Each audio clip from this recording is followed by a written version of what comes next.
मेरा नाम कुमार भरत है और आज रिसर्च एप्टीट्यूड का जो हमारा टॉपिक है बड़ा कठिन होता है। रिसर्च एप्टीट्यूड नहीं समझ में आता। काफी स्टूडेंट्स ये भी कहते हैं कि सर छोड़ दे तो चलेगा। उसका रीजन यही है कि रिसर्च एप्टीट्यूड हमने कभी पढ़ा नहीं है, बड़ा टफ होता है।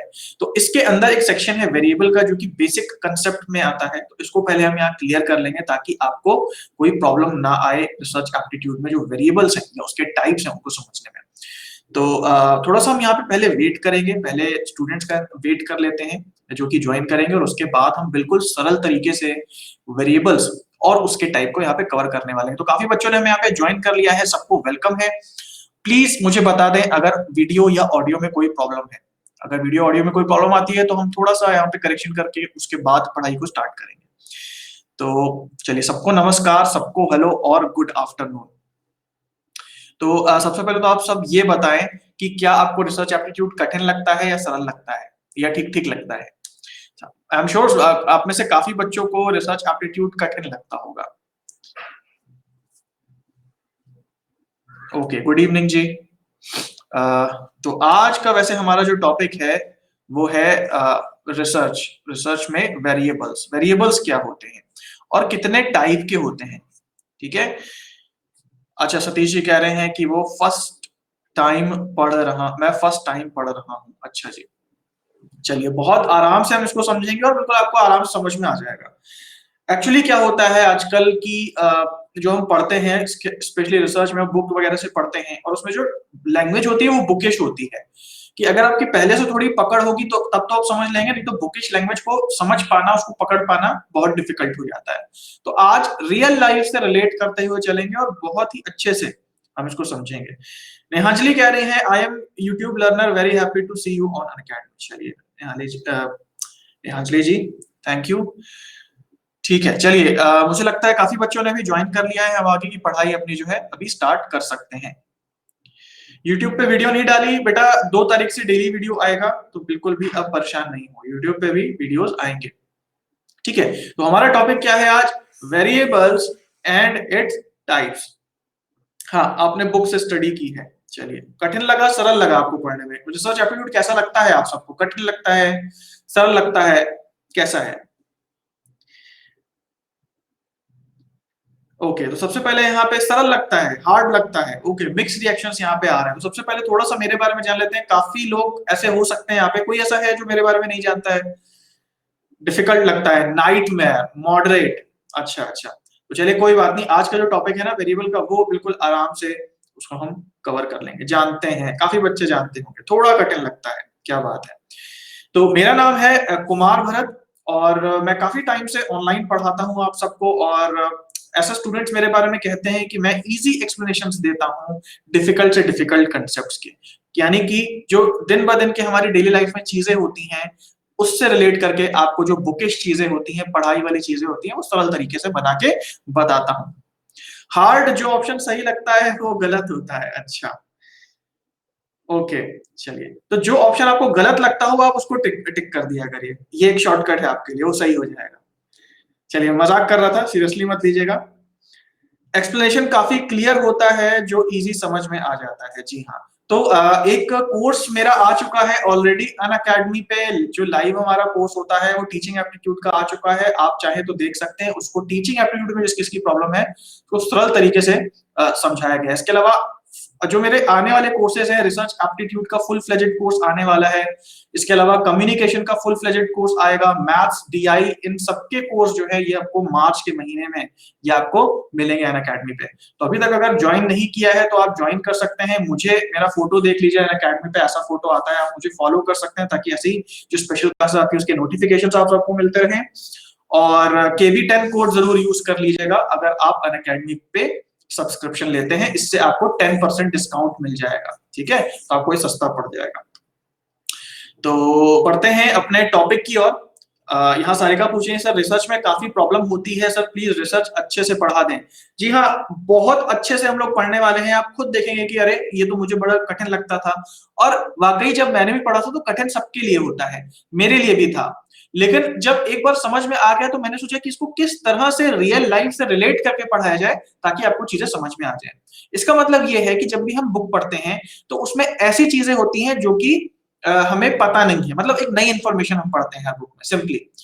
लेकिन सच बात तो यह है कि अगर वो चीज आपको समझनी है तो आपने अपनी लाइफ में ऑलरेडी बहुत कुछ सीखा है, आपके माइंड में ऑलरेडी बहुत डेटा है, तो क्यों ना हम जो नया पढ़ते हैं उसे किसी तरीके से जो हमारे माइंड में ऑलरेडी है उससे रिलेट करा दिया जाए, तो ज्यादा जल्दी हमें समझ में आ जाता है और लंबे समय तक हमारे माइंड में टिकता है। तो बस यही ट्रिक मैं यूज करता हूं, और जो भी मैं आपके लिए मटेरियल बनाता हूं यही सोच के बनाता हूं कि किस तरीके से आपके माइंड में डाल दिया जाए और ज्यादा देर तक टिका दिया जाए।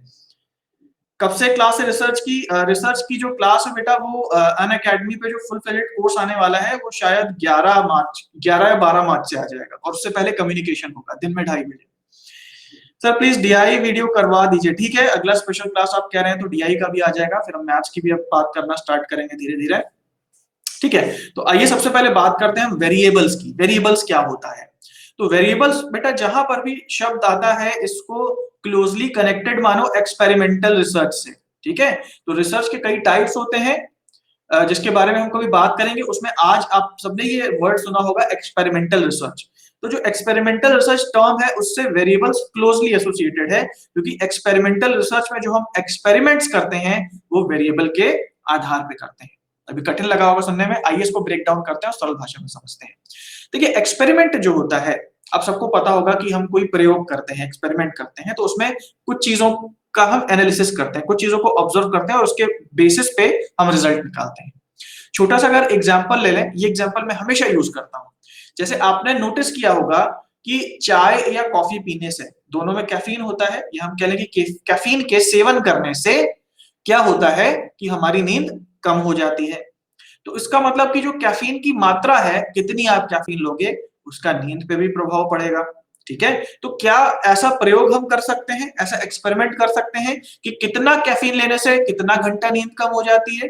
बिल्कुल कर सकते हैं। तो जब हम जानबूझ करके कोई एक्सपेरिमेंट करते हैं किसी चीज को जानने के लिए और अच्छे से समझने के लिए, तो वो एक्सपेरिमेंटल रिसर्च होता है। इसका मतलब कि हम लैब में प्रयोग कर रहे हैं, इसका मतलब कि हम कुछ लोगों पे एक टेस्ट कर रहे हैं और वो टेस्ट बिल्कुल प्लान्ड है कि भाई आज आप 10 ग्राम कैफीन लोगे, कल आप 20 ग्राम लोगे, फिर 30 ग्राम लोगे, या जो भी हमने प्लान बनाया हो उसको हम एग्जीक्यूट करते हैं और जो हमारे पास डेटा आता है उसको नापते हैं। ठीक है, तो यही होता है रिसर्च एप्टीट्यूड। रिसर्च एप्टीट्यूड में जो एक्सपेरिमेंटल रिसर्च होता है उसके अंदर ये चीज आपको समझ में आई? अगर नहीं समझ में आई तो अभी कमेंट करके पूछ ले, मैं इसको फिर से एक्सप्लेन कर दूंगा, क्योंकि आगे जो हम पढ़ेंगे फिर वो आपको नहीं समझ में आएगा। ठीक है, हाँ कॉज एंड इफेक्ट बिल्कुल सही आपने बोला। ठीक है, तो यहाँ पे मैं आपको ड्रॉ करके भी बता दे रहा हूँ फिर से। देखिए एक हमने बात की यहाँ चाय की। ठीक है, चाय की मात्रा, और उससे क्या होता है, उससे जो हमारी नींद होती है उस पर असर पड़ता है। ठीक है, तो जितनी चाय की मात्रा आप बढ़ाओगे, बिल्कुल ध्यान से देखिए, जितनी चाय की मात्रा आप बढ़ाओगे नींद आपकी ड्रॉप हो जाएगी। ठीक है, तो इसका मतलब क्या है कि इसका इस पे फर्क पड़ रहा है। अब सपोज हमें जानना है कि भाई कितनी चाय की मात्रा बढ़ाने से कितने घंटे कम हो जाते हैं, तो हम क्या करते हैं, हम जानबूझ करके लैब में, ठीक है, एक ग्रुप लेते हैं लोगों का और उन पे टेस्ट करते हैं। तो जब भी टेस्ट करते हैं हम नेचर को जानने के लिए, जब भी जानबूझ करके टेस्ट करते हैं और उसके रिजल्ट्स जो निकालते हैं उससे हम रिसर्च करते हैं, तो वो हमारा होता है एक्सपेरिमेंटल रिसर्च, इसी को एक्सपेरिमेंट कहते हैं। न्यूज में भी आता है ना कि भाई एक्सपेरिमेंट हुआ है या ये रिसर्च में निकला है कि इस दवाई को खाने से ये बीमारियां ठीक हो जाती है, रिसर्च में आया है कि ये फल खाने से कैंसर जो है वो ठीक हो जाता है। चीजें आती है ना, तो बस यही टाइप की रिसर्च होती है। और ये जो आप पढ़ते हैं ना कि रिसर्च में ऐसा ऐसा हुआ है साबित, ये सब आपका एक्सपेरिमेंटल रिसर्च में आता है। जब हम दो से अधिक चीजों पे स्टडी करते हैं कि किसके कॉज से क्या इफेक्ट आता है, तो यहाँ पे अगर कॉज एंड इफेक्ट जैसा कि अभी कमेंट आया था उसको करते हैं, तो देखिए ये क्या है, ये कॉज है, ये कारण क्या है, कॉफी या चाय या कैफीन, और इफेक्ट किस पे आ रहा है, नींद पे, तो ये इफेक्ट है, नींद पे इफेक्ट आ रहा है, और कारण है हमारा कैफीन की मात्रा। ठीक है, तो ये समझ में आना चाहिए। One variable equals to wake time, second variable equals to amount of food. बिल्कुल सही आपने इस पकड़ा। हिंदी में भी शो होगी ना स्क्रीन कारण का प्रभाव, थोड़ा सा यहाँ पे कमेंट्स में वैसे हिंदी मदद हो जा रही है, मैं कारण और परिणाम कह देता हूँ। वेरिएबल को हम चर कहते हैं, ठीक है, और कॉज होता है कारण और इफेक्ट होता है परिणाम। ठीक है, तो ये हिंदी है इसका, बाकी मैं मीनिंग तो हिंदी में समझा रहा हूँ, थोड़ा सा आप गेस करने की कोशिश करें। अच्छा, तो कारण और परिणाम हमें समझ में आया, इफेक्ट हमें समझ में आया। अब ये जो कॉज एंड इफेक्ट है, अब देखिए क्या है कि हमेशा एक से तो नहीं है, हमेशा बदल रहे हैं। ऐसा तो नहीं कि एक्सपेरिमेंट में हम हमेशा ही 10 ग्राम कॉफी लेते हैं, या नींद हमेशा हमेशा ही हमें 6 घंटा आ रही है या 7 घंटा आ रही है। भाई जितना आप उसको बदलोगे, कॉज को जितना आप चेंज करते जाते हो, उतना इफेक्ट चेंज होता जाता है। तो जो भी चीज जो कांस्टेंट नहीं है और वो जो ऊपर नीचे हो रही है, जो बदलती रहती है, वो वेरिएबल है। ठीक है, तो यहाँ पे कॉज एंड इफेक्ट के लिए, कॉज के लिए चाय या कैफीन, और इफेक्ट के लिए जो नींद है, ये दोनों वेरिएबल्स हैं, इनकी हम स्टडी कर रहे हैं। ठीक है, तो वेरिएबल में देख लीजिए, यहाँ डेफिनेशन में लिखा है अ मेजरेबल कैरेक्टरिस्टिक दैट वेरीज। मतलब ऐसी चीज जो मेजरेबल है, यानी कि नापने योग्य है, जिसको नापा जा सकता है, और वो वेरी होती है। वेरी होना मतलब कि वो बदलती रहती है, जिसको एक्सपेरिमेंट में हम ऊपर नीचे जिस चीज की मात्रा को करते रहते हैं, वो हमारा वेरिएबल होता है। ठीक है, तो यहाँ पे क्या है, दो वेरिएबल्स हैं, कैफीन की मात्रा एक वेरिएबल है, और नींद की मात्रा दूसरा वेरिएबल है।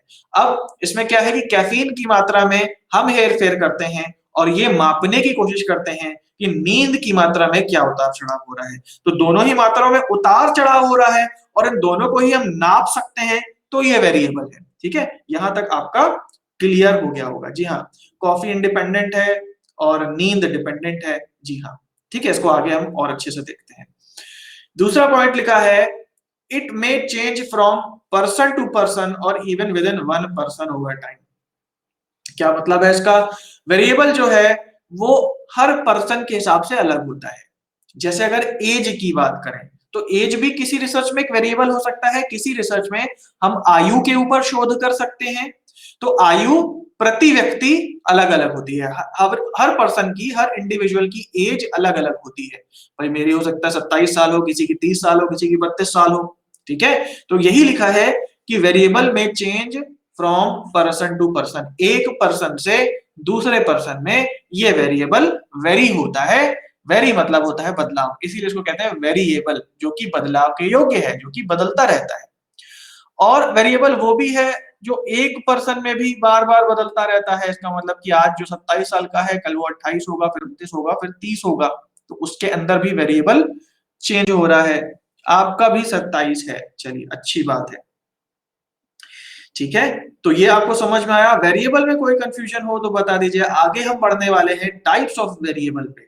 टाइप्स ऑफ वेरिएबल, ज्यादा नहीं निकली बेटा, 12 मिनट निकल गई आपकी क्लास। ठीक है, टाइप्स ऑफ वेरिएबल्स की आगे हम बात करेंगे। अगर कुछ भी समझ नहीं आया तो यहाँ पूछ लीजिए, मैं आपको आंसर में बता देता हूँ क्या होगा। ठीक है, हो गया, समझ में आ गया, चलिए क्लियर हो गया, बहुत बढ़िया बहुत बढ़िया। ठीक है, आगे देख लीजिए टाइप्स ऑफ वेरिएबल्स, जिससे कि क्वेश्चंस बनते हैं। आगे हम क्वेश्चंस की भी बात करेंगे कि कैसे कैसे क्वेश्चंस बन रहे हैं इससे, बिल्कुल क्लियर हो गया है। तो आइए अब बात करते हैं हम टाइप्स की। बेटा ये आपको जो सामने दिख रहा है वही इसकी पीडीएफ है, इसके अलावा इसकी हिंदी में कोई पीडीएफ नहीं है। लेकिन मैं अपनी तरफ से पूरी कोशिश कर रहा हूँ कि आपको वर्ड वर्ड मीनिंग छोड़ के बाकी सब तो मैं हिंदी में ही आपको बता रहा हूँ। ठीक है, आप लेट हो गए कोई बात नहीं। ठीक है, अभी यहाँ से हम पकड़ लेते हैं, यहाँ से समझ में आ जाएगा। तो सबसे पहला जो डिफरेंस हम जानेंगे, या सबसे पहले जो दो टाइप्स हम जानेंगे, वो है इंडिपेंडेंट और डिपेंडेंट वेरिएबल्स। इंडिपेंडेंट वेरिएबल मतलब होता है स्वतंत्र चर, और डिपेंडेंट वेरिएबल मतलब होता है निर्भर चर। अब आइए देखते हैं ये क्या होता है। देखिए, हमने अभी अभी बात की थी, एक रिसर्च की, कि भाई कॉफी की जो मात्रा है उसका नींद पे क्या प्रभाव पड़ता है, कॉफी की मात्रा का नींद पे क्या प्रभाव पड़ता है। तो अगर ऐसी रिसर्च करनी है तो हमें क्या करना होता है, हमें कॉफी की मात्रा को घटा बढ़ा के देखना होता है कि नींद की मात्रा कितनी घट और बढ़ रही है। ठीक है, तो इसमें क्या है कि जो कॉफी की मात्रा है ये इंडिपेंडेंट है, मतलब कि इसको हम, यानी कि जो हम रिसर्चर हैं, हम खुद से घटा बढ़ा रहे हैं। ये किसी पे निर्भर नहीं है, किसी पे इसकी मात्रा आश्रित नहीं है। इसको हम अपनी मर्जी से घटा बढ़ा रहे हैं कैफीन की मात्रा को, ताकि हम नींद की घटती बढ़ती मात्रा देख सकें। लेकिन नींद की जो घटती बढ़ती मात्रा है वो हमारे ऊपर डिपेंडेंट नहीं है, वो कॉफी की मात्रा पे डिपेंडेंट है। ठीक है, तो जो नींद है ये निर्भर कर रही है ना कॉफी की मात्रा पे, कि कॉफी कितनी मात्रा में ली जा रही है। तो नींद जो है वो इंडिपेंडेंट वेरिएबल है, और जो कैफीन है, ठीक है, जो कैफीन है वो आपकी डिपेंडेंट वेरिएबल है। ठीक है, तो ध्यान दें मैंने यहाँ पे लिखा है डीवीआईवी, तो इंडिपेंडेंट वेरिएबल को शॉर्ट में आईवी भी कहते हैं और डिपेंडेंट वेरिएबल को डीवी भी कहते हैं। अब ये चीज आप बुक में पढ़ोगे तो आप पूरे कंफ्यूज हो जाओगे, उसमें तो समझ में नहीं आएगी ये बातें। होता है ना, अगर ये आप बुक में पढ़ो जाके तो समझ में ही नहीं आएगा क्या लिखा है, क्योंकि वो बुकिश लैंग्वेज होती है। तो मैंने ये देखिए ये चीज आपको कितने सरल तरीके से समझाई, समझ में आई आपको? कोई कंफ्यूजन है तो बताइए, मैं इसको दूसरी भाषा में भी मतलब दूसरे तरीके से भी समझा सकता हूँ यहाँ पे। Already there in your YouTube, जी हाँ यूट्यूब पर भी ये है। एक बार और, यस सर समझ में आया, clear, no sir all clear. अच्छा सब क्लियर है, केवल एक क्वेरी हमारे पास आई है कि भाई क्लियर नहीं हो रहा है। सर क्लैरिफाई इंडिपेंडेंट वेरिएबल, अच्छा जी चलिए ठीक है, एक बार फिर से देख लेते हैं, कोई प्रॉब्लम नहीं है, अब जो बोलोगे वैसा ही होगा। ठीक है, तो आइए देख लेते हैं। इंडिपेंडेंट वेरिएबल को हम कहते हैं आईवी और डिपेंडेंट वेरिएबल को हम कह सकते हैं डीवी। ठीक है, नींद depend on coffee quantity, coffee is independent variable, जी हाँ। पंखा और रेगुलेटर बिल्कुल हो सकते हैं एक मानने के लिए। Please continue on YouTube too, जी हाँ यूट्यूब पे भी डेली वीडियोस आते हैं। अगर आप में से काफी बच्चों को नहीं पता है तो हमारा यूट्यूब चैनल है let's crack NTA UGC net, वो आप कर लें। उसमें मैं तो आपको पढ़ाता हूँ, साथ में और भी ट्रेनर्स हैं, हिंदी मीडियम के ट्रेनर्स हैं, करंट अफेयर्स वहां पे होता है, बहुत सारी चीजें हैं जो आपको जानने को मिलेंगी। सर्च कर लीजिए यूट्यूब पे let's crack NTA UGC net और उसको भी सब्सक्राइब कर लीजिए। ठीक है, आज ही आपने टॉपिक देखा है, चलिए एक बार फिर से यहाँ पे देख के इसको हम रैप अप करते हैं और आगे बढ़ते हैं। तो हमने अभी बात की थी इसकी कि भाई कोई भी हम एक्सपेरिमेंटल रिसर्च करते हैं तो हम एक वेरिएबल को घटा बढ़ा के देखते हैं कि दूसरे वेरिएबल में क्या इफेक्ट पड़ रहा है, यानी कि क्या रिलेशन होता है, cause and effect. Cause and effect ये समझ में आया, कॉज एंड इफेक्ट क्या होता है? जैसे पंखे का रेगुलेटर है, उसको आप घुमाओगे तो क्या होगा, पंखे की स्पीड बढ़ेगी और घटेगी। ठीक है, तो जो भी कॉज कर रहा है वो हमारा इंडिपेंडेंट वेरिएबल है और जिस पे इफेक्ट हम नाप रहे हैं वो डिपेंडेंट वेरिएबल है। क्योंकि जैसे अगर हम कॉफी का एग्जांपल लें तो नींद पे हमारा कंट्रोल नहीं है, नींद को हम नहीं घटा बढ़ा रहे, रिसर्चर नींद को घटा बढ़ा नहीं रहा, रिसर्चर कॉफी की मात्रा को घटा बढ़ा रहा है। ठीक है, तो जो कॉफी की मात्रा है इसलिए वो इंडिपेंडेंट है, क्योंकि वो रिसर्चर के ऊपर है, जितनी मर्जी वो रख दे, वो 10 ग्राम रखे, 5 ग्राम रखे, 6 ग्राम रखे, तो कॉफी जो है वो इंडिपेंडेंट वेरिएबल है। और डिपेंडेंट क्या है, निर्भर यानी नींद। अब नींद की मात्रा पे रिसर्चर का कोई कंट्रोल नहीं, नींद तो वो माप रहा है ना, डिपेंडेंट वेरिएबल है, माप रहा है कि हाँ भाई इसका फर्क क्या पड़ रहा है नींद पे, तो वो डिपेंडेंट वेरिएबल हो जाएगी, यानी कि नींद है हमारी वो डिपेंडेंट वेरिएबल है। आ गया सर, क्लियर है? आपके नाम से चैनल नहीं, लेट्स क्रैक एंटी यूजीसी नाम से चैनल है, उस पर मैं भी पढ़ाता हूँ। हाँ, let's crack NTA UGC net. ठीक है, तो ये क्लियर हो गया। आइए हम बढ़ते हैं हमारे अगले टाइप पे। ठीक है, अगले टाइप पे तो दो टाइप और यहां देख लेते हैं, इंटरवीनिंग वेरिएबल और कंट्रोल वेरिएबल। तो इंटरवीनिंग का मतलब कोई समझा सकता है क्या होता है, क्या मतलब है इंटरवीनिंग का? इंटरवीनिंग का हिंदी अनुवाद कोई बताएगा, क्या होता है इंटरवीनिंग? कोई हिंदी अनुवाद बताएगा इंटरवीनिंग का? इंटरवीनिंग मतलब होता है कि, हाँ जी मिश्रित, थोड़ा पीछे स्क्रीनशॉट ले लेना है बेटा, बाद में डाउनलोड कर लीजिएगा, पीडीएफ बाद में डाउनलोड हो जाएगा। ठीक है, आपका डाउनलोड हो जाएगा। सर आपने मेरे बात पर ध्यान नहीं दिया, please tell me. Okay sir, एक बात बताइए, आपकी क्लास की शेड्यूल मेरे में शो नहीं हो रहा है, जबकि हमने आपको फॉलो भी कर लिया है और एनरोल भी। देखिए मेरे पेज पे दो चीजें आपको मिलेंगी, अनअकैडमी पे अगर आप मुझे फॉलो करते हैं तो दो चीजें आपको मेरे पेज में मिलेंगी। एक तो special classes, special classes free होती हैं जैसे आप अभी कर रहे हैं, वो आपको वहां एक अलग सेक्शन में दिखेंगी। इसके अलावा जो मेरे कोर्सेज हैं, तो अभी एक ही कोर्स पब्लिश हुआ है और हो चुका है, वो है टीचिंग एप्टीट्यूड का। जैसे ही नए कोर्स पब्लिश हो जाएंगे तो वो भी आपको लिस्ट में दिखने लगेंगे, अभी नहीं दिख रहे होंगे लेकिन वो जल्द ही ऐड हो जाएंगे, फिर आपको दिखने लगेंगे। तो ये दो चीजें आपको देखनी है। आपका नेक्स्ट कोर्स प्लस पे कब से स्टार्ट होगा, प्लीज रिप्लाई। 2 मार्च से स्टार्ट होगा, मैथ्स और कम्युनिकेशन, ये दोनों कोर्स स्टार्ट होंगे अलग अलग टाइम पे, 2:30 से 3:30, फिर 4 से 5। फिर इसको कंप्लीट करते करते हम डीआई पे आ जाएंगे और रिसर्च एप्टीट्यूड पे आ जाएंगे। ये पूरा अगले मंथ का शेड्यूल है जो कि जल्द ही मेरे प्रोफाइल पे आ जाएगा। न्यू कोर्स हिंदी इंग्लिश दोनों में होगा, हिंदी इंग्लिश दोनों में होगा, ठीक है। हाँ, इंटरवीनिंग मतलब मध्यस्थ। चलिए आइए back to the studies. Intervening यानी कि जो बीच में वेरिएबल हो, जैसे फिर से हम आइए बात करते हैं कॉज एंड इफेक्ट की। कॉज एंड इफेक्ट, ठीक है। कॉज एंड इफेक्ट को ऐसे मान लो आप, चाय और नींद, ठीक है। ये नींद का मैं साइन बना दे रहा हूं, खर्राटे वाला। तो ये चाय और नींद क्या है, चाय कारण है और इफेक्ट क्या है, नींद की कमी या ज्यादा होना।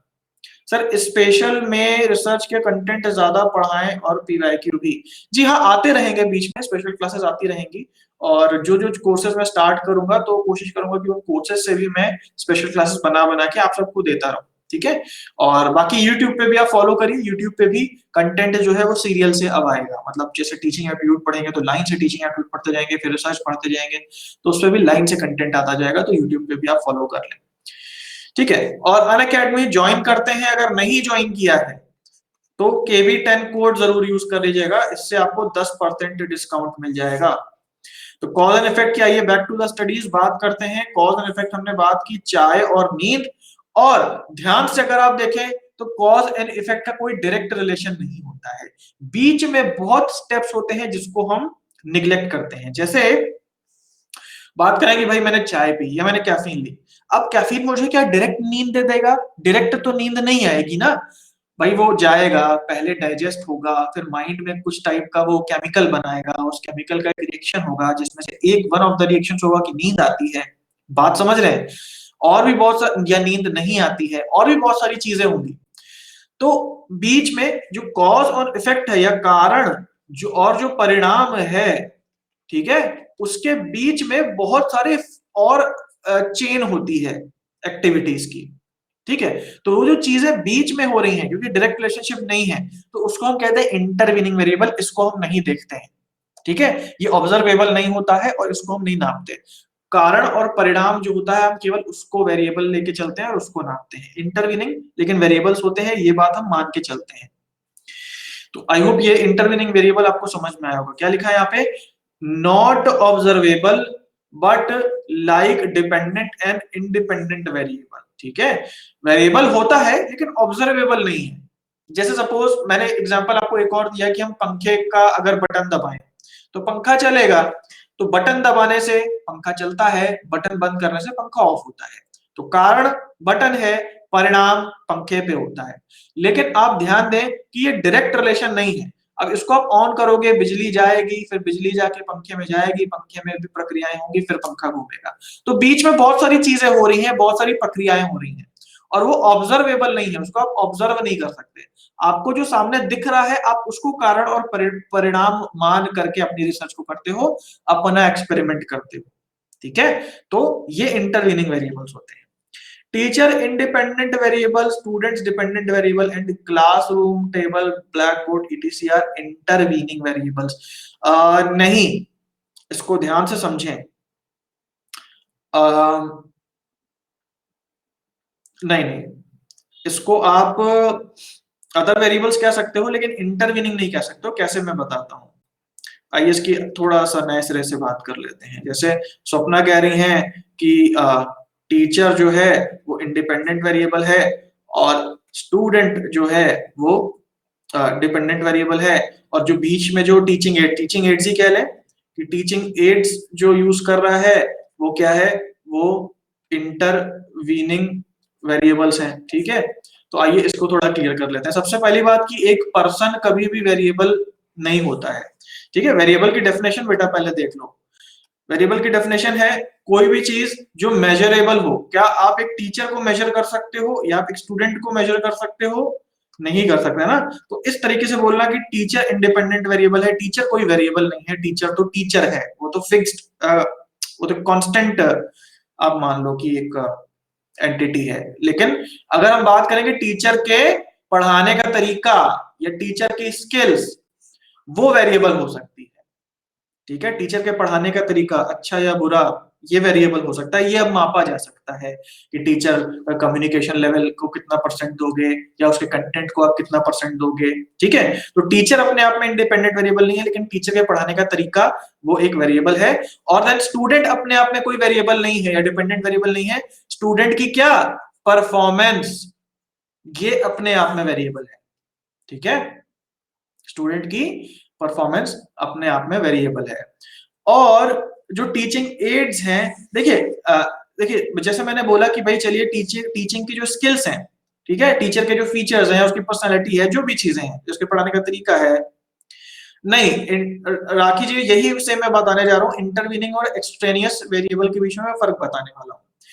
तो टीचिंग की स्किल्स क्या है, कॉज है, कारण है, ठीक है, ये कारण है, और स्टूडेंट की क्या परफॉर्मेंस उससे आ रही है, ये परिणाम है, ये परिणाम है, या ये हमारा इफेक्ट है, ठीक है, अब ये हमारा परिणाम है, ये कॉज है। लेकिन आप ध्यान दो कि जैसे मैंने बोला कि कॉज और इफेक्ट डायरेक्टली रिलेटेड नहीं होते, बीच में कई स्टेप्स होते हैं, वो इंटरवीनिंग वेरिएबल है।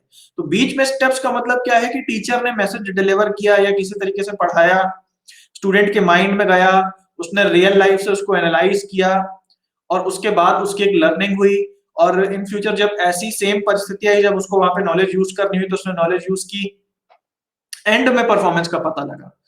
तो कॉज और इफेक्ट के बीच में जो प्रोसेस है, इसको आप इंटरवीनिंग को आप समझ लें, अब बहुत ज्यादा स्ट्रेस मत डालें, क्योंकि इंटरवीनिंग से कोई लिटरल क्वेश्चन नहीं आता, डिपेंडेंट इंडिपेंडेंट वेरिएबल से आता है, तो वो चीज आपकी इंटरवीनिंग वेरिएबल है। जो टीचिंग एड्स आप यूज कर रहे हो, स्टूडेंट को जो आप फैसिलिटीज प्रोवाइड कर रहे हो स्टूडेंट को, और आप इजी कर रहे हो चीजों को, जो एडिशनल चीजें कॉज एंड इफेक्ट के अलावा जो एडिशनल चीजें इफेक्ट ला रही हैं आपके रिजल्ट पे, वो आपकी अलग वेरिएबल्स हैं, उसको हम कहते हैं एक्सट्रेनियस वेरिएबल्स कहते हैं, ठीक है, जिसकी हम बात करेंगे, इसकी हम बात करेंगे कि जो बाहर से जो वेरिएबल्स आ रहे हैं, जैसे सपोज काफी स्टूडेंट्स बैठे हैं, पढ़ाई वढ़ाई का तरीका अच्छा है, किसी स्टूडेंट को समझ में आ जाती है बात, किसी स्टूडेंट का ध्यान कहीं और होता है, या कोई स्टूडेंट ऐसा हो सकता है कि वो कुछ ऐसा खा के आया हो जिसको नींद आ रही हो, तो देखिए मेहनत दोनों पे हो रही है, लेकिन एक के इफेक्ट बेकार हो जाएंगे, क्यों, क्योंकि उसने दूसरा वेरिएबल अपने अंदर डाल दिया, दूसरी कोई चीज वो खा के आ रहा है जिससे उसको नींद आ रही है, ठीक है, तो कॉम्प्लेक्स नहीं करेंगे, नहीं, इसको आप समझ लें केवल डिपेंडेंट और इंडिपेंडेंट वेरिएबल को, ठीक है, डिपेंडेंट इंडिपेंडेंट वेरिएबल समझ लें, ये सबसे इंपॉर्टेंट है, बाकी ये थोड़ा थोड़ा आराम से देख लेते हैं।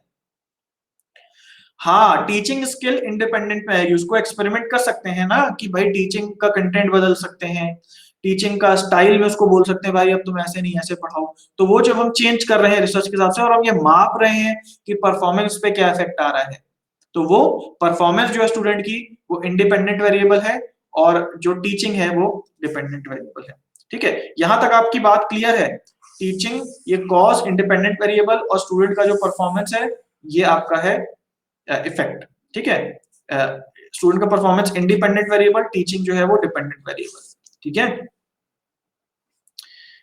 हाँ हाँ, एक बुक में यही है, मतलब टीचर इंडिपेंडेंट नहीं है, टीचर भाई यहाँ स्वतंत्रता और परतंत्रता की बात नहीं हो रही, इंडिपेंडेंट तो हर आदमी है, वेरिएबल्स की बात हो रही है ना, टीचर तो इंडिपेंडेंट है, टीचर क्या कोई बंधुआ मजदूरी थोड़ी कर रहा है, लेकिन जो इंडिपेंडेंट वेरिएबल है, अगर टीचिंग की परफॉर्मेंस की बात करें, वो एक इंडिपेंडेंट वेरिएबल को माना जा सकता है किसी रिसर्च में, कि उसके परफॉर्मेंस को ऊपर नीचे करने पे स्टूडेंट की परफॉर्मेंस पे क्या फर्क पड़ रहा है, टीचर की परफॉर्मेंस को चेंज करने पे जाहिर सी बात है स्टूडेंट की परफॉर्मेंस पे फर्क पड़ेगा, टीचर बेकार होता है बच्चे नहीं पढ़ पाते, टीचर अच्छा होता है बच्चे अच्छा कर लेते हैं, तो फर्क किस पे पड़ रहा है, स्टूडेंट की परफॉर्मेंस पे ना, तो वो इंडिपेंडेंट नहीं है, वो डिपेंडेंट है, सॉरी यहाँ पे एक चीज गलत हो गई है,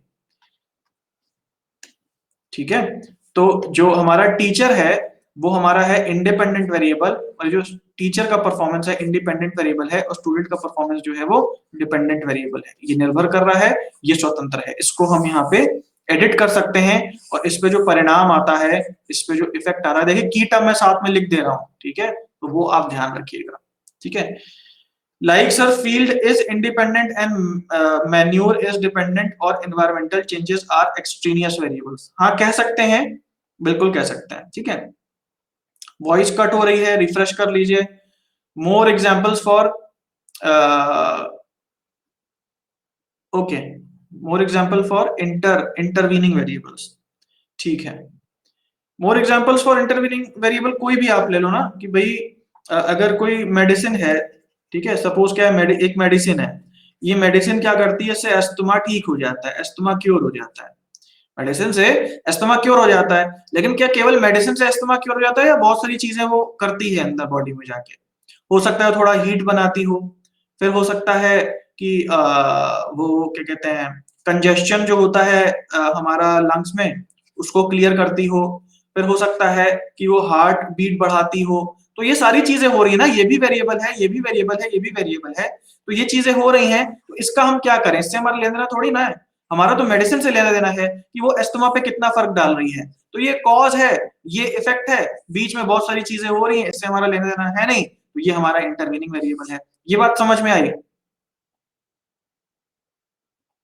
voice cut problem, side effects, हाँ साइड इफेक्ट्स भी हम इसको कह सकते हैं। तो साथ में और चीजें हो रही हैं ना, और चीजों के इफेक्ट हो रहे हैं जो कि इंटरवीनिंग है, साथ में आ रहे हैं। फोन में रिफ्रेश कैसे करें, पुश करें, बैक फ्रंट फॉरवर्ड बैकवर्ड कुछ करें, ठीक है। हाँ, तो ये इंटरवीनिंग वेरिएबल है, हालांकि इससे ज्यादा क्वेश्चन नहीं बनते हैं, फिर भी आपकी अंडरस्टैंडिंग के लिए है। और उसके बाद है कंट्रोल वेरिएबल, ठीक है। तो कंट्रोल वेरिएबल जो है एक और वेरिएबल है जो कि बाहर से इफेक्ट कर रहा है, उसको हमें नॉर्मलाइज करना होता है, उसको हमें न्यूट्रलाइज करना होता है, ताकि जो एक्चुअल कॉज एंड इफेक्ट है उसको हम समझ पाए। इसका कोई इफेक्ट होता है डिपेंडेंट, बिल्कुल होता है इफेक्ट, बिल्कुल होता है। और ध्यान से अगर आप देखो, जैसे हमने मेडिसिन का एग्जांपल लिया, तो भाई ये क्योंकि मेडिसिन हीट बना रही है, क्योंकि मेडिसिन कंजेशन हटा रही है, क्योंकि मेडिसिन हार्ट बीट को बढ़ा दे रही, तो जाहिर सी बात है बॉडी की एक्टिविटी बढ़ जाएगी, बॉडी हीट अप करेगी, तो जाहिर सी बात है अस्थमा नहीं होगा। अस्थमा क्यों होता है, कोल्ड से होता है ना, कोल्ड को किसी को एलर्जी हो सकती है, या अस्थमा जो ट्रिगर होता है दूसरी एलर्जिक चीजों से ट्रिगर होता है। तो इन्हीं की वजह से तो फाइनल आउटकम आ रहा है, लेकिन हम इनको देखें क्यों, हमारा लेना देना तो फाइनल आउटकम से है ना। तो हम तो फाइनल आउटकम को डिपेंडेंट वेरिएबल मानेंगे, डिपेंडेंट तो ये सारे वेरिएबल्स भी हैं, लेकिन हम इन पे ध्यान नहीं दे रहे, ये इंटरवीनिंग है, ये डायरेक्ट रिलेशन नहीं है कॉज एंड इफेक्ट का, यही तो बताया जा रहा है, ठीक है। तो ये चीज यहाँ पे है, बात समझिएगा। तो इंटरवीनिंग मतलब कि हर cause and effect direct relationship में नहीं होते, बीच में कई वेरिएबल्स आते हैं, और उन वेरिएबल्स को इंटरवीनिंग वेरिएबल्स कहते हैं। वो प्रोसेस का हिस्सा होते हैं, वो कोई हमारे दुश्मन नहीं होते हैं, बट वो ऑब्जर्वेबल नहीं होते, उनको हमें निग्लेक्ट करके हम डायरेक्ट इफेक्ट को पे ध्यान देते हैं, वो हमारा होता है। ये समझ में आया, dependent sorry independent variable, then intervening variable, and then dependent variable. ये चीज क्लियर हो जानी चाहिए, ठीक है। आगे आइए हम बात करते हैं कंट्रोल वेरिएबल्स की। तो अब हम बात करने वाले हैं कंट्रोल वेरिएबल क्या होता है। कंट्रोल वेरिएबल की अच्छे से बात करते हैं। आइसक्रीम खाने से फीवर होना भी आ, हाँ कह सकते हैं कि आइसक्रीम खाने से कितने परसेंट, सबको तो फीवर नहीं होता ना, सबको फीवर थोड़ी हो जाता है। नहीं तो ये तो चेतावनी दी जानी चाहिए थी आइसक्रीम पे कि भाई आइसक्रीम खाने से फीवर हो जाता है, ऐसा जरूरी तो नहीं है। ये हो भी सकता है, और क्यों हो सकता है इस पे रिसर्च हो सकती है कि कितने परसेंट लोगों को आइसक्रीम खाने से फीवर हो जाता है, या क्या क्या कंडीशंस हैं जिसमें आप आइसक्रीम खाएं तो आपको फीवर हो सकता है। लेकिन फिर भी ये निश्चित नहीं है कि इसको खाने से हो ही जाएगा, ठीक है। तो इस पर रिसर्च की जा सकती है, और बिल्कुल इसको वेरिएबल्स में ढाला जा सकता है। कोई मतलब कोई ऐसे इम्पॉसिबल चीज नहीं है, कोई कहीं लिखी हुई चीज नहीं है कि यही चीज वेरिएबल हो सकती है। आप चाहें तो आप कर सकते हैं रिसर्च कि क्या आइसक्रीम खाने से फीवर हो जाता है, बरसात के मौसम में आइसक्रीम खाई जाए तो ज्यादा लोगों को फीवर हो जाता है, और गर्मियों में आइसक्रीम खाया जाए तो कम लोगों को फीवर होता है आइसक्रीम खाने से। तो ये भी रिसर्च हो सकती है, हालांकि ये एक एग्जाम्पल देने के लिए है, कोई इस पे प्लीज करना मत रिसर्च, मतलब ये एग्जाम्पल देने के लिए कि बिल्कुल इस टाइप के ही टॉपिक्स होते हैं कि भाई बरसात में देखो क्या है, बैक्टीरिया ज्यादा होते हैं, तो जब आप आइसक्रीम खा रहे हैं आपकी इम्यूनिटी वीक होती है, तो जो आइसक्रीम है वो आपके बॉडी को ठंडा करती है, तो हीट जनरेशन में भी एनर्जी अलग लगती है, प्लस बैक्टीरिया से लड़ने में भी आपकी एनर्जी लगती है, तो उस हिसाब से आपकी इम्यूनिटी वीक हो जाती है, क्योंकि इम्यूनिटी के पास एनर्जी कम बचती है। इस टाइप की रिसर्च हो सकती है। तो you are more susceptible to catch cold in कह लो कि बरसात वगैरह के सीजन में, क्योंकि उसमें आपको बॉडी को एनर्जी ज्यादा चाहिए होती है, और यही आप गर्मियों में लो तो वो आपको फायदा करती है, क्योंकि जो आप इतना हीट बना रही है बॉडी, तो जब आप कुछ ठंडा खाते हो तो आपको फायदा कर देती है। तो ये रिसर्च हो सकती है कि बरसात में परसेंटेज ज्यादा जा रहा है बीमार होने का, और गर्मियों में परसेंटेज कम जा रहा है बीमार होने का, ठीक है। तो इस हिसाब से रिसर्च होती है, इस तरीके से हम वेरिएबल्स को बिठाते हैं। इंटरवीनिंग वेरिएबल को कंट्रोल कर सकते हैं नहीं, इंटरवीनिंग वेरिएबल जैसे मैंने बोला ऑब्जर्वेबल नहीं होते हैं, तो ये बस देखो उसको कुछ करना नहीं है, इसको मानना है कि वेरिएबल्स होते हैं, करना नहीं है उस पर कुछ, ये मानना है कि कॉज एंड इफेक्ट डायरेक्ट नहीं होता, और बीच में कई वेरिएबल्स होते हैं जो प्रक्रिया में शामिल होते हैं और उसके बाद ही इफेक्ट आता है, बस इसके बाद बात खत्म है, इसमें और कुछ करना नहीं है इंटरवेनिंग वेरिएबल। हाँ, इनविजिबल होते हैं, बिल्कुल सही। ठीक है, चलिए इंडिपेंडेंट वेरिएबल कंट्रोल होगा, इंडिपेंडेंट वेरिएबल कंट्रोल नहीं होता है, इसी की हम बात करते हैं कि कंट्रोल वेरिएबल क्या होता है। ठीक है, कंट्रोल वेरिएबल क्या होता है, कंट्रोल का मतलब समझ लो, कोई बताएगा या कंट्रोल का क्या मतलब है? कंट्रोल वेरिएबल हम कहते हैं ना कि एक मूवी में भी डायलॉग था, कंट्रोल होता है कंट्रोल, तो उसका क्या मतलब है, कंट्रोल का यहाँ क्या मतलब है, या कि वही कंट्रोल है या कोई और कंट्रोल है? ज्यादा पढ़ने से 100% रिजल्ट और टॉप करना इंटरवीनिंग वेरिएबल हो जाता है। देखिए, ज्यादा पढ़ने से दिमाग तेज होता है, ज्यादा पढ़ने से मेमोरी शार्प होती है, एंड देन आपके अच्छे नंबर आते हैं, ये इंटरवीनिंग है। पढ़ने से नंबर कैसे अच्छे आ जाएंगे भाई, कोई लॉजिक तो होगा। पढ़ने से क्या होता है, दिमाग तेज होता है, फिर दिमाग तेज होता है तो मेमोरी तेज होती है, मेमोरी तेज होता है पढ़ने का और मन करता है, पढ़ने का और मन करता है तो पेपर से डर नहीं लगता, और डर नहीं लगता तो नंबर अच्छे आते हैं। तो हम पढ़ाई की मात्रा एक वेरिएबल और परफॉर्मेंस दूसरा वेरिएबल, लेकिन बीच में बहुत सारी चीजें हो रही है ना, तो बीच में जो चीजें हो रही हैं और जो हम ऑब्जर्व नहीं कर रहे, जो रिसर्च में इंक्लूडेड नहीं है, वो इंटरवीनिंग वेरिएबल्स हैं। ठीक है, नियंत्रित होना, नियंत्रित, कॉफी पर कंट्रोल कर सकते हैं, कॉफी पर कंट्रोल, ओके, तो ये डिपेंडिंग है, मैनिपुलेशन कर सकते हैं कंट्रोल का। हाँ, मैनिपुलेशन अच्छा टर्म आपने याद दिलाया, इसकी बात कर लेते हैं। तो अभी हमने बात की थी ना कि भाई कॉफी इंडिपेंडेंट वेरिएबल है और नींद जो है वो डिपेंडेंट वेरिएबल है। तो रिसर्चर क्या है, इंडिपेंडेंट वेरिएबल वो वेरिएबल है जिसका मैनिपुलेशन संभव है, इस वर्ड को ध्यान से समझ लेना। तो स्वतंत्र चर क्या है, जिसको घटाया बढ़ाया जा रहा है। मैनिपुलेशन क्या करना, मतलब मैनिपुलेशन मतलब आगे पीछे करना, ऊपर नीचे करना, अपने हिसाब से, अपने हिसाब से किसी चीज को एडिट करने को मैनिपुलेशन कहते हैं। कहते हैं ना किसी आदमी के बारे में कि यार बड़ा मैनिपुलेटिव है, बड़ा पॉलिटिकल आदमी है, मैनिपुलेट करता है अपने हिसाब से। तो अपने हिसाब से दूसरों को मैनिपुलेट करना, अपने हिसाब से किसी चीज को मैनिपुलेट करना, मतलब कि जो रिसर्चर है जिस वेरिएबल को वो ऊपर नीचे कर सकता है, जैसे कैफीन की मात्रा, तो वो मैनिपुलेट होता है। इंडिपेंडेंट वेरिएबल जो है जिसको मैनिपुलेट करता है रिसर्चर, ऊपर नीचे करता है अपने हिसाब से। हाँ, keep it as it is control variable का मतलब है, सही है, कि मतलब किसी चीज की मात्रा कंट्रोल कर लेना। अच्छा, कंट्रोल कर लेना, ये भी आपने सही कहा। चरों का हेर फेर इंडिपेंडेंट में होगा, जी हाँ, चरों का हेर फेर इंडिपेंडेंट में होगा, यानी कि मैनिपुलेशन, अपने को मैनेज करना, जी हाँ। ठीक है, आइए आगे बढ़ते हैं, कंट्रोल वेरिएबल क्या है देखते हैं। तो देखिए क्या है कि जो हम प्रकृति में, साइंस का एक ही धर्म है, साइंस का एक ही नियम है और साइंस का एक ही काम है। वो कॉमन काम कोई बता सकता है, साइंस का काम क्या है, साइंस और रिसर्च का क्या काम है, कोई बता सकता है? साइंस और रिसर्च का क्या काम है? एक काम, एक लाइन में अपनी बात बताइएगा कि साइंस का क्या काम है। सारिका कह रही है मेजरमेंट।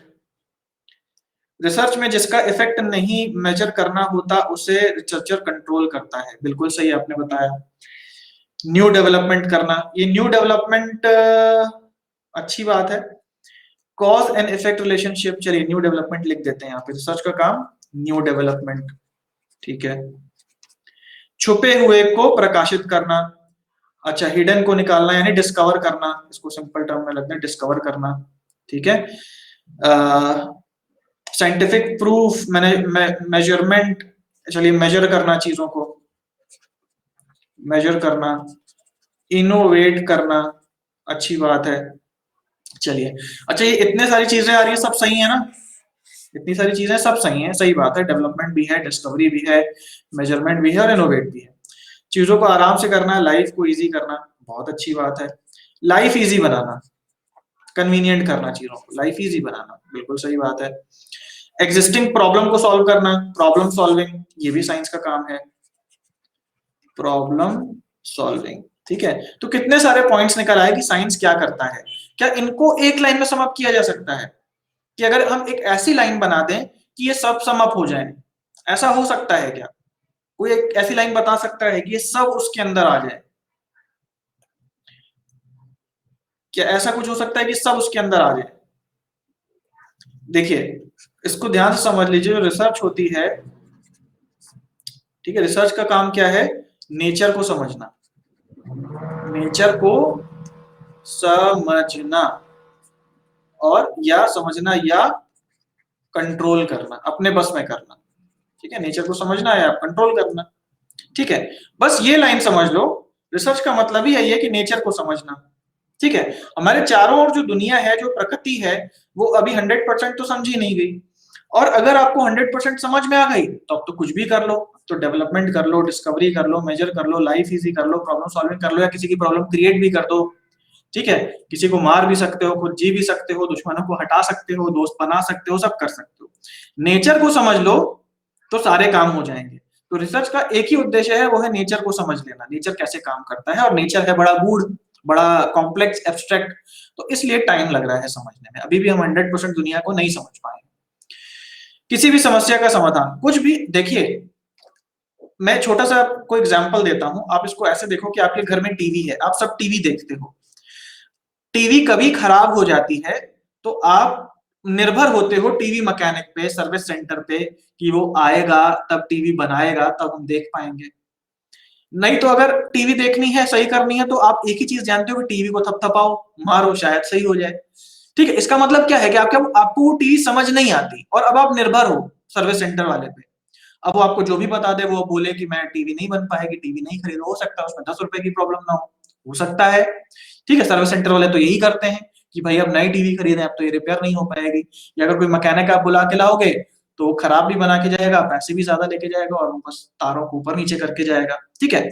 तो मतलब क्या है, जैसे टीवी है आपके घर पे, उसकी आपको समझ नहीं है, अब आप निर्भर हैं किसी पे कि कोई आएगा, कोई बनाएगा। अब क्या है, आपका यूटिलाइजेशन गलत तरीके से हो सकता है, आपसे ज्यादा पैसे लिए जा सकते हैं, आपको गुमराह किया जा सकता है। हो सकता है टीवी आपकी बिल्कुल सही हो, होता है कि नहीं होता है? होता है ना, होता है। आरओ वगैरह लगा है ना घर पे सबके, होता है ना। आरओ वाला आता है, कहता है 10,000 रुपए लगेगा, 2-2 हजार की चीजें लगा के चला जाता है। हाँ, तो क्या है कि नॉलेज नहीं है ना, तो जब नॉलेज नहीं है तो फिर ये सारी चीजें हैं, प्रॉब्लम भी है, लाइफ भी कठिन है, इनोवेशन भी नहीं है, डिस्कवरी भी नहीं है। जब नॉलेज है किसी चीज की, सपोज टीवी को प्रकृति मान लो, अब टीवी आपको बनाने आती है, सपोज पूरी चीजें आपको पता है, कहाँ मार्केट में कितना सस्ता पार्ट मिलता है, इस टीवी में क्या खराबी है, तो आप किसी के गुलाम हो नहीं हो, ठीक है। जब जब मर्जी हो आप टीवी देख सकते हो, खराब भी हो जाए तो 10 मिनट में बना के टीवी देख सकते हो। तो क्या है, ये भी एक ताकत है। इस ताकत पे कुछ लोग चाहते हैं ये ताकत, और प्रकृति इसी पे चलती है कि कितना आप चीजों को समझ सकते हो। यही साइंस है कि चीजों को समझ लेना। भाई समझ लोगे कि ये बीमारी क्यों हो रही है, तो बीमारी का इलाज कर लोगे, नहीं तो फिर गुलाम रहोगे, फिर कहीं कुछ भी करोगे, मान्यता जो होगी वो फॉलो करोगे। लेकिन जब साइंस से उसको समझ लोगे तो अब तुम किसी के गुलाम नहीं रह जाओगे, फिर तो तुमको बात समझ में आ गई ना। हाँ, नींद जो है आपका डीवी होगा, ठीक है। बात समझ में आई? तो नेचर को समझना ये हमारा परम उद्देश्य है, इसीलिए रिसर्च होती है। यहां तक बात समझ में आई? चलो ठीक है, आगे बढ़ते हैं। ठीक है, अब समझना थोड़ा सरल रहेगा, कंट्रोल वेरिएबल क्या है। ये कंट्रोल वेरिएबल, ठीक है। अब देखो क्या है कि हमने बोला कि हम जब भी चीज को समझते हैं तो कॉज एंड इफेक्ट के रूप में समझते हैं, कि ये कॉज है, इससे इफेक्ट हो रहा है। लेकिन जैसे मैंने बोला कि प्रकृति को समझना बहुत गूढ़ है, मतलब एक चीज आपने करी और उसके 100 परिणाम होंगे, जिसमें से आपकी जो छोटी समझ है वो एक परिणाम देख पाएगी, बाकी परिणाम आप नहीं देख पाओगे। बात समझ रहे हो? मतलब कि एक कॉज से 100 इफेक्ट्स निकलते हैं, लेकिन आपका ध्यान रिसर्च में एक या दो पे रहता है, ज्यादा पे नहीं रख सकते, रिसर्च कॉम्प्लिकेटेड हो जाएगी, ठीक है। दो कॉज को भी किसी रिसर्च में लेके चलते हैं, उससे मल्टीपल इफेक्ट्स को भी मेजर करते हैं, लेकिन ये जो number of cause and effect है वो कम से कम लेके चलते हैं, नहीं तो वो रिसर्च बहुत गूढ़ हो जाएगी, क्योंकि हमारा ब्रेन उतना कॉम्प्लेक्सिटी समझने के लिए बना नहीं है, ठीक है। लेकिन सच बात तो ये है कि जब आप एक चीज करते हो तो उसके 100 इफेक्ट्स निकलते हैं, ठीक है। या एक इफेक्ट के ऊपर एक कॉज नहीं होता, इस पे 100 कॉजेस भी होते हैं, कॉज 1, कॉज 2, और उसके इफेक्ट्स भी बहुत निकलते हैं, इफेक्ट 2, इफेक्ट 3। तो अब ये कॉम्प्लेक्सिटी हो गई, तो अभी इसको देख के ही दिमाग घूम गया होगा कि भाई ये इतने सारे कॉजेज और इतने सारे इफेक्ट्स, तो भाई रिसर्च कहाँ से कर पाएंगे। ध्यान एक पे लगाना होता है, जो रिसर्च का टॉपिक होता है, मतलब ध्यान लगा रहे हो आप एक कॉज पे और उसके एक इफेक्ट पे, ठीक है। तो इसका मतलब क्या है कि जब भी जो तुम्हारा कॉज है, जो इंडिपेंडेंट वेरिएबल है, इसको जब भी घटा बढ़ा रहे हो तो जितने दूसरे कॉजेज हैं उनको कंट्रोल में रखना होता है, नहीं तो समझ ही नहीं पाओगे कि किस कॉज से क्या इफेक्ट आ रहा है। तो जितने भी बाकी जो इधर उधर की चीजें प्रकृति में हैं, मतलब मल्टीपल चीजें एक दूसरे को अफेक्ट कर रही हैं, उनको किनारे रख देना होता है, उनको कांस्टेंट करने की पूरी पूरी कोशिश की जाती है, ताकि जो कॉज है उसी से हमको इफेक्ट मालूम पड़े। एक छोटा सा मैं टीचिंग का आपको एग्जांपल दे देता हूँ यहाँ पे, मेरा क्या मतलब है इसका कहने का। देखो भाई, अगर मान लो कि कॉज है सपोज, ठीक है, उसका एक इफेक्ट आ रहा है, ये कॉज है, इसका एक इफेक्ट आ रहा है। सपोज हम कॉज लेते हैं कि टीचिंग का, ठीक है, टीचिंग का कंटेंट, हम सपोज मान लें कि टीचिंग का कंटेंट जो है हमें लग रहा है कि खराब है, बच्चों का परफॉर्मेंस डाउन जा रहा है। तो अब हम क्या कर रहे हैं, हम एक एक्सपेरिमेंट कर रहे हैं, 3 महीने का एक्सपेरिमेंट कर रहे हैं, और हर महीने में कंटेंट को हम चेंज करेंगे। तो कंटेंट के हम 3 टाइप बनाएंगे, हर महीने में एक देंगे, टाइप 1 कंटेंट, टाइप 2 कंटेंट और टाइप 3 कंटेंट। और फिर हम यहाँ पे क्या नापेंगे, स्टूडेंट का परफॉर्मेंस, स्टूडेंट का परफॉर्मेंस, ठीक है। तो ये इफेक्ट हमारा निकल के आएगा। तो हमने 3 टाइप के ये मान लिए। तो अगर हम टीचिंग के कंटेंट पे रिसर्च कर रहे हैं, तो दूसरी जो चीजें हैं उसको छेड़छाड़ नहीं करना। दूसरी क्या चीजें हो सकती हैं, टीचिंग एड्स जो टीचर यूज कर रहा है, ठीक है, उसको कांस्टेंट रखोगे, उसको कंट्रोल में रखोगे। एसी अगर लगा है, नहीं लगा है, तो उसको कांस्टेंट रखोगे। ऐसा नहीं कि 2 क्लास में तो आपने एसी लगाया, बच्चों ने अच्छे से पढ़ा, तीसरी क्लास में गर्मी कर दी, तो फिर कंटेंट को आप चेक ही नहीं कर पाओगे, क्योंकि अब तो वहां पे इफेक्ट जो है वो एसी की ठंडक डाल रहा है, ठीक है। तो बाकी जो भी चीजें हैं, टीचिंग एड है, एड्स हैं, एसी है, या और भी बहुत सारी चीजें, उसको कांस्टेंट रखना है। उसी तरीके से इफेक्ट्स में भी बहुत सारी चीजें हो सकती हैं। जैसे भाई पहली 2 क्लासेस में क्या था कि स्टूडेंट्स जो थे वो थके हुए नहीं होते थे, ठीक है, तो स्टूडेंट्स की परफॉर्मेंस अच्छी जाएगी। तीसरी क्लास में क्या होगा कि स्टूडेंट जो है वो टायर्ड है, तो अब ये टायर्ड जो है ये भी एक वेरिएबल है, कितना टायर्ड है स्टूडेंट क्लास लेने से पहले, तो वो भी आपके परफॉर्मेंस को अफेक्ट करेगा। तो बिल्कुल हम 100% जान ही नहीं पाओगे कि टीचिंग के कंटेंट का परफॉर्मेंस पे कितना फर्क पड़ रहा है, समझे। तो हमारी रिसर्च क्या है, कंटेंट का परफॉर्मेंस पे क्या फर्क पड़ रहा है, तो बाकी वेरिएबल को क्या करना है, कंट्रोल में रखना है, कंट्रोल उदय कंट्रोल, ठीक है, बाकी को नहीं छेड़ना है। हम डेली लाइफ में जो भी रिसर्च करते हैं, क्योंकि हम भी डेली लाइफ में अपने लाइफ में जो प्रॉब्लम आती है उस पर रिसर्च करते ही रहते हैं, हम क्या करते हैं, ये नियम फॉलो नहीं करते। हमें लगता है कि नहीं ये चीज सही नहीं हो रही, तो हम 3-4 चीजें बदल देते हैं अपनी, और फिर देखते हैं कि सही हुई या खराब हुई। सही तरीका ये है कि एक एक चीज बदल के देखो कि क्या कहाँ प्रॉब्लम आ रही है। जैसे आप कहते हैं ना कि भाई मुझे ये चीज समझ नहीं आ रही, तो मैं कहता हूँ कि भाई उसमें आप एनालिसिस करो, देखो कहाँ प्रॉब्लम आ रही है। हम पूरे के पूरे अपने शेड्यूल को चेंज कर देते हैं अगर काम नहीं होता, हम पूरे के पूरे अपने पढ़ने के तरीके को चेंज कर देते हैं अगर काम नहीं बनता। लेकिन अगर हम एक एक चीज पे काम करें, अपनी बाकी चीजों को क्या करें, कंट्रोल में रखें, बाकी चीजें कंट्रोल वेरिएबल, उनको नहीं बदलना। एक एक चीज पे जब आप काम करेंगे तो आपका आपको समझ में आएगा कि भाई गलती कहाँ हो रही है, ठीक है। सर टीचर का फोन पर बिजी रहना भी बच्चों को इफेक्ट करता है, बिल्कुल कर सकता है। और टीचर का करना, बच्चों का फोन पे रहना भी इफेक्ट कर सकता है, टीचर का क्या बच्चों का भी कर सकता है, ठीक है। एक बार फिर रिपीट, कौन है भाई, कोई फोन पे रिपीट, फोन पे बिजी था क्या, चलिए ठीक है। एक बार फिर रिपीट, तो देखो भाई ये कॉज, ये इफेक्ट, ठीक है, कॉज से इफेक्ट आया, ठीक है, कॉज से इफेक्ट आया, ठीक है। अब क्या है कि कॉज के भी बहुत सारे, यहाँ बहुत सारे कॉज हो सकते हैं, एक कॉज नहीं हो सकता, कॉज 2, कॉज 3, कॉज 4। जब हम रिसर्च करते हैं तो आपको पता है ये इंडिपेंडेंट वेरिएबल होता है, इसको हम घटाते या बढ़ाते हैं। तो जब हम इसको घटा बढ़ा रहे हैं, तो जो बाकी दूसरे कॉजेज हैं उसको हम कांस्टेंट रखते हैं या कंट्रोल में रखते हैं, ताकि हमें पता चल जाए कि एग्जैक्टली इसको घटाने या बढ़ाने से इफेक्ट क्या आ रहा है। अब समझ में आया, यही कंट्रोल वेरिएबल, ये कंट्रोल वेरिएबल्स है।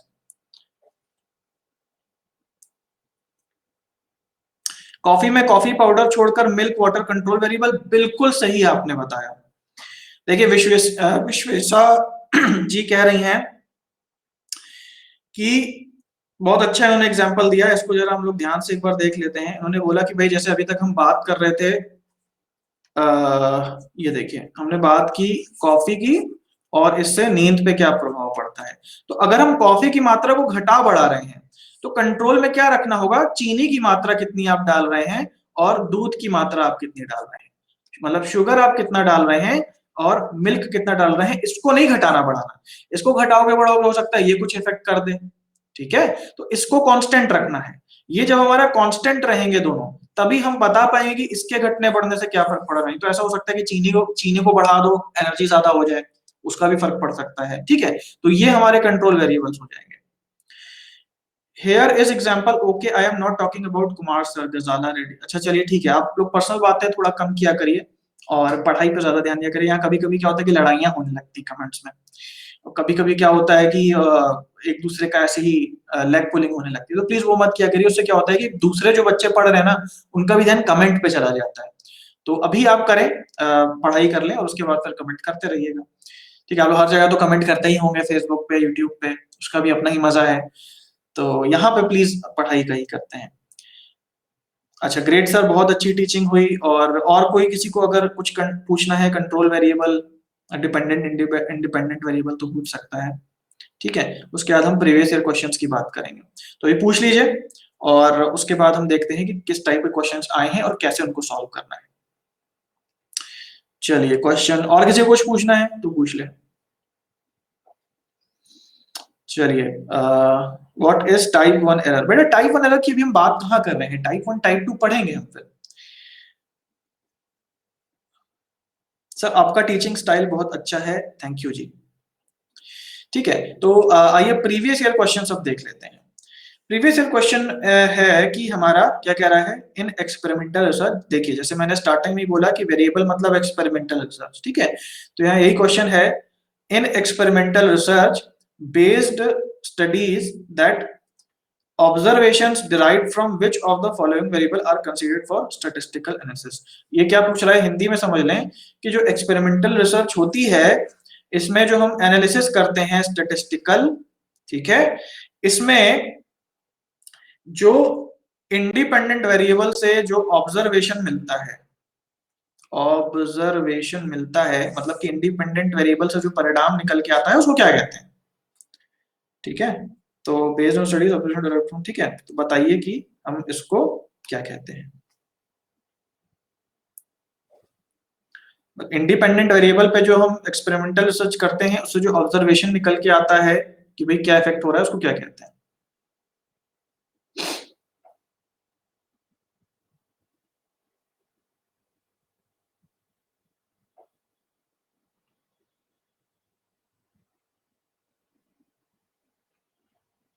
ऑब्जर्व किसको करते हो, कंट्रोल वेरिएबल को किया जाता है ऑब्जर्व। क्या कंट्रोल वेरिएबल को ऑब्जर्व किया जाता है, क्या इंडिपेंडेंट वेरिएबल को ऑब्जर्व किया जाता है? ऑब्जर्व किसको किया जाता है? अभी तो बेटा नहीं है हिंदी में, बट मैं कोशिश कर रहा हूं कि आप लोग को एक्सप्लेन कर दूं। ठीक है, देखो अभी यहाँ क्या पूछा गया कि एक्सपेरिमेंटल रिसर्च में जो हम स्टडी करते हैं उसमें से जो हम इंडिपेंडेंट वेरिएबल को घटा बढ़ा के देखते हैं, उसमें से क्या निकल के आता है, क्या चीज ऑब्जर्व करते हैं, बताओ। डिपेंडेंट वेरिएबल ऑब्जर्व करते हैं ना, इतनी देर से मैंने बता रहा हूं कि इंडिपेंडेंट वेरिएबल से डिपेंडेंट वेरिएबल को हम देखते हैं, ये इफेक्ट निकल के आता है, ये कॉज होता है, ये इफेक्ट होता है। ठीक है, तो काफी बच्चों ने इंडिपेंडेंट वेरिएबल को टिक करा, तो इंडिपेंडेंट को हम ऑब्जर्व थोड़ी करते हैं, वो तो हमारे कंट्रोल में होता है ना, उसको तो मैनिपुलेट करते हैं और उससे इफेक्ट निकल के आ रहा है। ठीक है, तो डिपेंडेंट वेरिएबल होगा। एक्सट्रेनियस वेरिएबल जो कंट्रोल वेरिएबल होते हैं ना, वो एक्सट्रेनियस वेरिएबल होते हैं, वही होते हैं जो कंट्रोल वेरिएबल है। सरल भाषा में बता रहा हूं, उनको कंट्रोल में रखना होता है, जो बाहर से इफेक्ट डाल रहे हैं और हम नहीं चाहते हैं वो इफेक्ट डालें। ठीक है, तो अगर जो एक्सट्रेनियस वेरिएबल तो बहुत सारे होते हैं, सबको कंट्रोल नहीं कर सकते, तो जो बाहर से इफेक्ट डाल रहे हैं ना, उनको जिनको कंट्रोल कर लिया जाता है वो कंट्रोल वेरिएबल हो जाते हैं, जिनको नहीं कर पाते हैं वो एक्सट्रेनियस वेरिएबल होते हैं, जो बाहर से इफेक्ट डाल रहे हैं। ठीक है, ये चीज है। मॉडरेट वेरिएबल वही होता है, मॉडरेटर वही होता है जो मॉडरेट करता है, थोड़ा सा चेंज इफेक्ट लाता है अलग से। जैसे चाय में थोड़ा चीनी डाल दो तो एनर्जी ज्यादा आ जाएगी, तो एक मॉडरेटर वेरिएबल। ठीक है, आइए प्रीवियस ईयर क्वेश्चन की बात करते हैं। ये आपके सामने केस स्टडी दी है, नए टाइप का जो सिलेबस आता है उसमें आपको केस स्टडीज दी जाती हैं, क्योंकि केस स्टडीज जो होती है वो प्रैक्टिकल एग्जामिनेशन आपको लेती है कि आपको रियल लाइफ की कितनी समझ है। तो ध्यान से इसको देखते हैं और आप बताइए कि इसमें क्या आंसर होगा।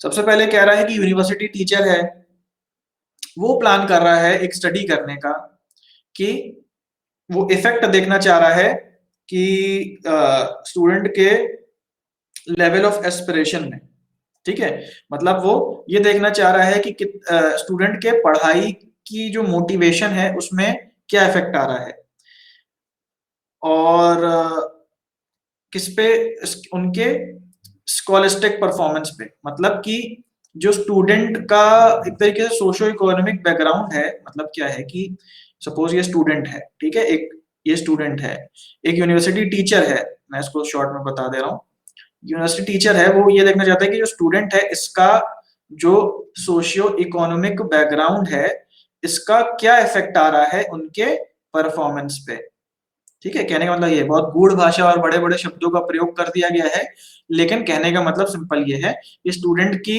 का जो बैकग्राउंड है उसका उसके परफॉर्मेंस पे क्या फर्क पड़ता है, ठीक है। तो इसमें डिपेंडेंट वेरिएबल क्या है, बताइए इसमें डिपेंडेंट वेरिएबल क्या है, इसका मैं पोल दे देता हूं, ठीक है, बताइए इसका इंडिपेंडेंट वेरिएबल क्या है। एक स्टूडेंट के बैकग्राउंड का, सोशियो इकोनॉमिक बैकग्राउंड का उसकी परफॉर्मेंस पे क्या फर्क पड़ता है, इसमें डिपेंडेंट वेरिएबल क्या है, डिपेंडेंट वेरिएबल क्या है, निर्भर वेरिएबल क्या है। देखिए कठिन क्वेश्चन है ना, कठिन क्वेश्चन है, ठीक है, क्यों, क्योंकि हमने थ्योरी तो समझा, हमने प्रैक्टिकल से उसको नहीं समझा, तो जिसने जो नहीं समझ पाया होगा उसको ये कठिन लगेगा,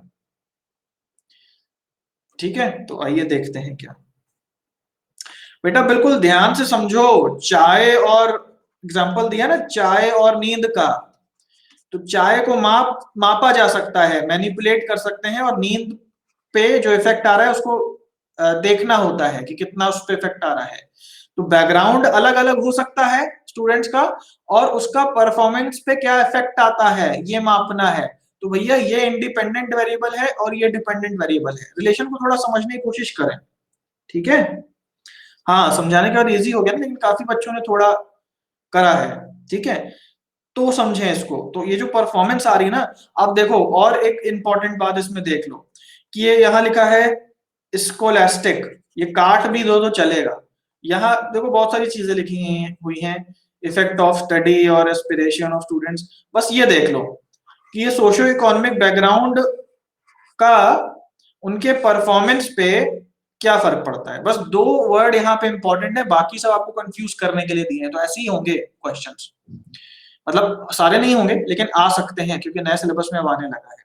ऑप्शन डी कौन कह रहा है भाई, उस टर्म एंड इवेल्युएशन तो तरीका आप यूज कर रहे हो ना, वो तो आपका रिसर्च मेथड कह सकते हो उसको, टर्म्स एंड इवेल्युएशन से मापने की कोशिश कर रहे हो तो रिसर्च मेथड है, लेकिन जो दो वेरिएबल्स हैं, नहीं पोल तो अभी शो करा था, शायद आप थोड़ा लेट आए होगे या कुछ हुआ होगा, ठीक है, तो ये चीज है, तो ये इसका थर्ड ऑप्शन होगा। अगेन अगर आप रिसर्च को पूरा पढ़ना चाहते हैं मेरे से, जिस तरीके से मैंने आपको समझाया, और भी कूल तरीके से चलेंगे और भी अच्छे से पढ़ते हुए ज्यादातर चीजों को समझते हुए चलेंगे, तो अगर पढ़ना चाहते हैं, मार्च में मेरा कोर्स स्टार्ट हो रहा है रिसर्च पे, और KB10 कोड जरूर यूज करिएगा अगर आप अनअकैडमी ज्वाइन करते हैं, तो 10% का पूरा डिस्काउंट आपको मिल जाएगा, तो प्लीज आपका लॉस ना हो, फायदा हो जाए, डिस्काउंट मिल जाए, इसलिए KB10 कोड जरूर यूज करें। इसके अलावा ऑलरेडी पैक्स जो है उनमें भी डिस्काउंट चल रहा है, 24 महीने वाला 400 रुपए, 470 रुपीज पर मंथ के हिसाब से आपको पड़ेगा ये डिस्काउंट लगा करके, ठीक है। तो 12 मंथ का ले सकते हैं, 24 मंथ का ले सकते हैं, लेकिन 12 मंथ का आपको 9,500 कुछ का पड़ रहा है, और जस्ट एक साल डबल वैलिडिटी आपकी हो जाएगी अगर आप 11,000 थोड़ा सा और इन्वेस्ट कर देते हो, तो 2 साल का आपको मिल जाएगा, एक साल में आपका तैयार हो जाता है, आप अपना नंबर शेयर कर सकते हो किसी से या कुछ भी, ठीक है। तो 2 साल का आपको बहुत सस्ता पड़ रहा है और डबल वैलिडिटी हो जा रही है, बाकी कोड तो आप यूज कर ही लेंगे, उससे आपको डिस्काउंट मिल जाएगा।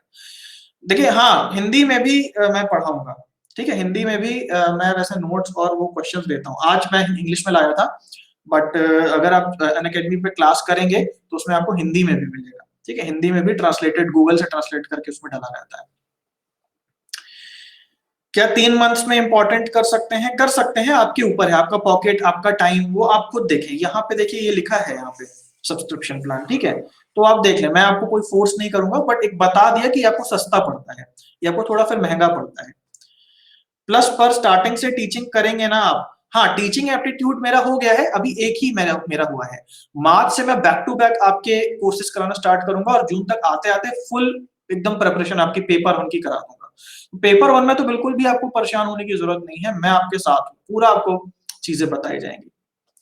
जी हाँ, 2 तारीख से शुरू होगा, 2 मार्च से शुरू होगा और 2 मार्च में 2 क्लासेस होंगी। एक 2:30 बजे क्लास होगी कम्युनिकेशन की और एक 4 बजे क्लास होगी हमारी मैथ्स की। तो ये मैथ्स और डीआई चलते-चलते पूरा महीना चल जाएगा, पूरा महीना क्लास होती रहेगी हमारी। 1 महीने में पूरा मैथ्स, पूरा डीआई सब कुछ पूरा आपका क्लियर हो जाएगा और बिल्कुल बेसिक से हम करेंगे। मतलब ये नहीं कि हम पहले डीआई कर रहे हैं। अब डीआई के अंदर भी बहुत बेसिक कांसेप्ट लगते हैं, परसेंटेज लगता है, रेशियो लगता है, एवरेज लगता है। जब तक वो नहीं समझेंगे डीआई नहीं कर पाएंगे। तो डीआई को समझने के लिए हम पहले मैथ्स के बेसिक्स से स्टार्ट करेंगे, फिर रीजनिंग करेंगे, फिर उसमें फिर आपके बाद हम डीआई करेंगे, ठीक है?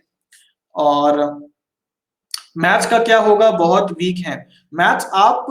आप देखिएगा, अगर पहले भी मेरे से बच्चों ने पढ़ा है तो वो जानते हैं कि मैं बिल्कुल बेसिक से मैथ्स को कराता हूँ, बहुत स्टार्टिंग से हम लोग एकदम पॉइंट और प्लस माइनस से लेके चलते हैं। और कम्युनिकेशन जल्दी हो जाएगा, कम्युनिकेशन छोटा हमारा कोर्स है और कम्युनिकेशन खत्म होते ही फिर 2:30 बजे रिसर्च एप्टीट्यूड शुरू हो जाएगा। तो पूरे महीने फिर रिसर्च एप्टीट्यूड चलेगा और ये सारी की सारी चीजें आपकी 1 महीने में कंप्लीट हो जाएंगी, ठीक है? तो ठीक है गाइस, आज के लेक्चर के लिए इतना है। ज्वाइन करें तो जरूर इन्फॉर्म करिएगा और KB10 ये कोड जरूर से यूज कर लीजिएगा और मुझे फॉलो जरूर कर लीजिए अगर मैं अनअकैडमी पे नहीं मिलता हूँ, क्योंकि मैं नया ट्रेनर हूँ तो शायद आपको खोजने में भी थोड़ा मुश्किल हो, तो मैं आपको तरीका बता दे रहा हूँ।